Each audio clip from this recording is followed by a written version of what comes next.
Good morning. ഈയിടയ്ക്ക് മധുര മീനാക്ഷി ക്ഷേത്രത്തിലൊന്ന് പോകാൻ കഴിഞ്ഞു. അവിടെ പോകുന്ന പലർക്കും അറിയാം, പെൻ ലവേഴ്സായിട്ടുള്ള പലർക്കും അറിയാം, അവിടെ ഒരു ചെറിയ മനുഷ്യൻ ഇരിപ്പുണ്ട്. അദ്ദേഹം പെൻ ഹോസ്പിറ്റലിലാണ് ആക്ച്വലി അദ്ദേഹം നടത്തുന്നത്.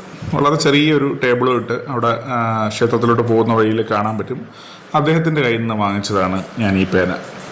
ആദ്യം എനിക്ക് ഈ ബോഡിയും ഇതൊന്നും കണ്ടപ്പോൾ സത്യം പറഞ്ഞാൽ കമ്പനി ഏതെന്ന് പോലും മനസ്സിലാക്കാൻ കഴിഞ്ഞില്ല. പക്ഷേ വളരെ സൂക്ഷ്മമായിട്ട് ആ ലെൻസ് വെച്ചൊക്കെ നോക്കിയപ്പോൾ അതിൻ്റെ നിബിൽ ലുവോഷി എന്നൊരു ബ്രാൻഡിനെ കുറിച്ച് അതിൻ്റെ ആ ടിപ്പ് അങ്ങനെയാണ് കാണിക്കുന്നത്. നിബിൽ ഇത് മെൻഷൻ ചെയ്തിട്ടുണ്ട്. വളരെ ചെറിയ രീതിയിൽ നമുക്ക് വളരെ സൂക്ഷ്മമായിട്ട് നോക്കിയാലേ മനസ്സിലാക്കാൻ പറ്റൂ.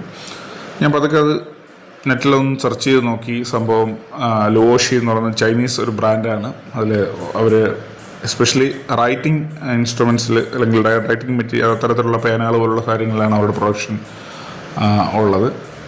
അപ്പം പെൻഷിപ്പ് ചാനലിൻ്റെ ഒരു ഇത് വെച്ചിട്ട് ഞാൻ പതുക്കെ അതിനെക്കുറിച്ച് അന്വേഷിച്ചു. ഇപ്പം ഒരു മോഡേൺ ബ്രാൻഡാണ്, ഒരുപാട് ഹിസ്റ്ററി ഒന്നും ഉള്ളതല്ല. പക്ഷേ അവരുടെ പ്രോഡക്റ്റിന് ഒരുപാട് മാർക്കറ്റുണ്ട്. ഫൗണ്ടൻ പെൻസാണ് അവരുടെ മെയിൻ പ്രൊഡക്റ്റുകളിലൊന്ന്. അതിലേറ്റവും മനോഹരമായിട്ടുള്ള കാര്യം സ്മൂത്താണ്. എപ്പോഴും ഞാൻ പറയുന്ന പോലെ തന്നെ നമ്മൾ എപ്പോഴും എഴുത്തിനൊരു സുഖം വേണം എഴുതുന്ന സമയത്ത്. അപ്പോഴാണ് നമുക്കൊരു പേന ഇഷ്ടപ്പെടുന്നത്. അപ്പോൾ അതിനകത്ത് വളരെ സ്മൂത്തായിട്ട് നമുക്ക് റൈറ്റ് ചെയ്യാൻ പറ്റും. അതാണ് മെയിനായിട്ടുള്ളൊരു ഐഡിയ. വളരെ ഒരുപാട് പൈസ അങ്ങനത്തെ അല്ല, നോർമൽ നമുക്ക് ബഡ്ജറ്റ് ഫ്രണ്ട്ലി ആയിട്ട് വാങ്ങിക്കാൻ പറ്റുന്ന രീതിയിലുള്ളൊരു പെന്നാണ്. 300 ഓൺലൈനിൽ ഞാൻ നോക്കുന്ന സമയത്ത് 360 ഒക്കെ റേഞ്ച് കാണിക്കുന്നുണ്ട്.